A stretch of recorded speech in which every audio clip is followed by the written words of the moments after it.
Campeonato Brasileiro pela Série C, empate sem gols no Clássico Gaúcho entre Caxias e Juventude, transmitido ontem aqui pela TV Brasil. E na Série A, o Grêmio foi o único clube entre os 9 primeiros da tabela a vencer nesta rodada. E que vitória! Veja os gols deste domingo.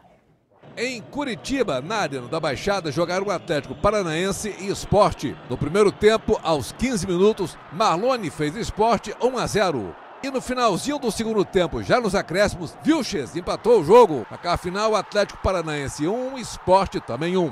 No Morumbi, o clássico São Paulo e Corinthians.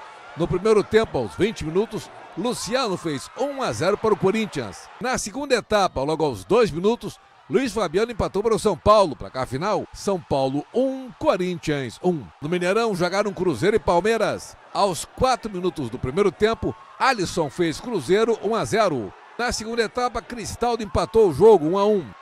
E aos 36, De Arrascaeta definiu a partida. Resultado final, Cruzeiro 2, Palmeiras 1. Em Campinas, jogaram Ponte Preta e Flamengo. Pablo fez o gol do jogo. Placar final, Ponte Preta 1, Flamengo 0. Em Porto Alegre, na Arena Grêmio, o tradicional Grenal. Juliano fez Grêmio 1-0. Aos 42, Luan ampliou 2-0.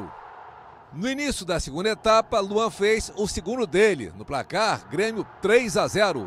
Aos 33, Fernandinho ampliou, Grêmio 4-0. E aos 39 minutos, Hever fez um gol contra. Resultado final, Grêmio 5, Internacional 0.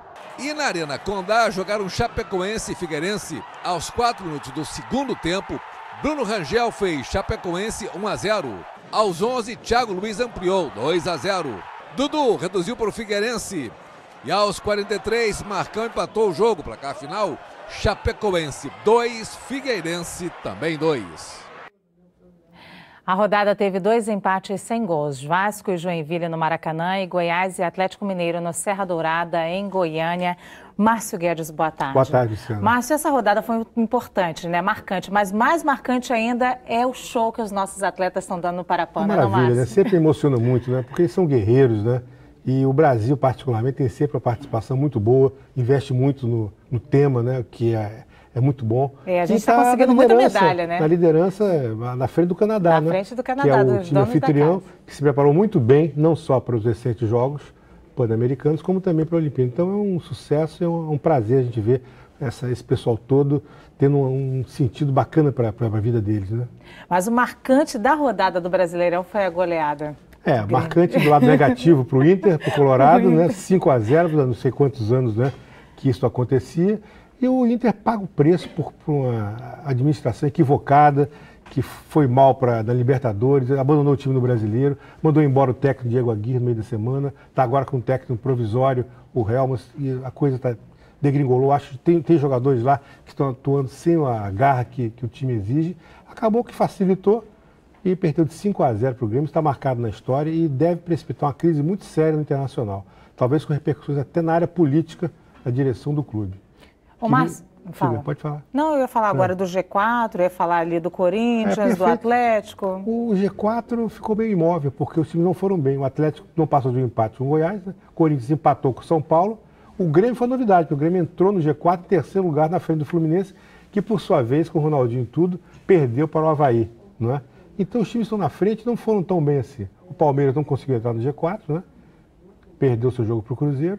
O São Paulo também empatou, não avançou, então ficou meio congelado, assim como a parte de baixo, porque o Vasco, Joinville, Goiás e Curitiba também estão cada vez mais se distanciando para o lado de baixo. O Vasco levou 40 mil pessoas ao Maracanã, Dia dos Pais, uma festa muito legal. A criançada querendo ver um gol e não viu nada. Uma criançada, um sucesso esse horário de 11 da manhã, né?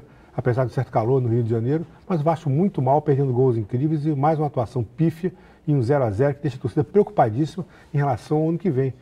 Tá se desenhando a Série B ano que vem, um grande clássico. Vasco e Botafogo, que o Botafogo não deve, pelo andar da carruagem, subir, e o Vasco deve descer. O Botafogo também não tem ido bem na Série B. Péssimo, perdeu vários jogadores, mandou embora o técnico René Simões, não se encontrou ainda, está com muitos garotos novos que estão perdidos, recém-contratados que não acertaram, um time que não tem identidade, que não tem esquema, que não tem alma, e que fez 2 pontos em 7 jogos, uma coisa ridícula. Agora, Márcio, você veja bem que a torcida está dando aquele empurrão ali. O Vasco levou 40 mil pessoas para o Maracanã, mas não é uma questão de torcida. O torcedor continua mesmo. O futebol é que não está indo, né? Esse negócio de torcida é relativo. Torcida ajuda, mas não ganha jogo. Você viu aquele recente Flamengo e Santos?